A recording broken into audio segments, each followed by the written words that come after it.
आप सबको जय मसीह की।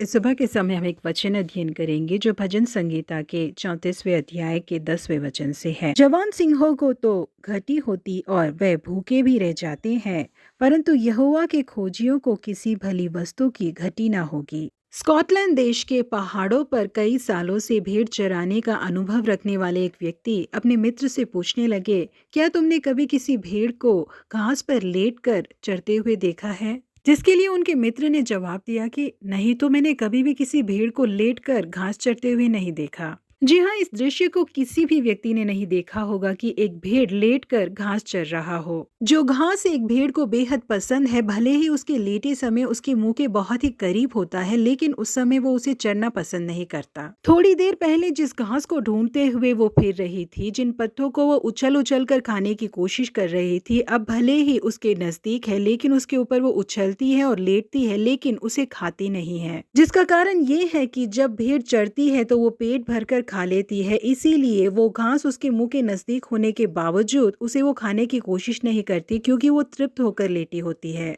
दाऊद भजन संगीता 23 में जैसा कहते हैं कि वह मुझे हरी हरी चराइयों में बैठाता है, वह मुझे सुखदाई जल के झरनों के पास ले चलता है। इसका मतलब क्या है? इसका मतलब है कि परमेश्वर ने पहले से ही हमारी सारी जरूरतों को पूरा कर दिया है। हम पूरी तरह से तृप्त हैं, इसके आगे हमें कुछ मांगने की जरूरत ही नहीं है। जी हाँ प्रिय परमेश्वर के लोगों, जब हम परमेश्वर के हाथों के नीचे अधीनता से रहने वाले भेड़ हैं, तो परमेश्वर हमारी सारी जरूरतों को संभाल कर हमें पूरी तरीके से तृप्त करने के लिए वो काफी हैं। जब तक वो हमारे चरवाह है, हमारे जीवन में कभी भी किसी भलाई की कमी नहीं हो सकती। हमारे जीवन में हमें कभी कोई घटी नहीं हो सकती। जिस समय देश में अकाल छाया हुआ था, उस समय एलीशा भविष्यवक्ता के साथ भविष्यवक्ताओं के 100 चेले भी बैठे हुए थे। मैदान के साथ जंगली लता और जंगली फलों को ही उन्हें पकाकर खाना पड़ रहा था। उस समय कोई मनुष्य बाल शरीशा से पहले उपाज हुई जौ की 20 रोटियां और अपने बोरे में हरी बाले परमेश्वर के भक्त के पास ले आया,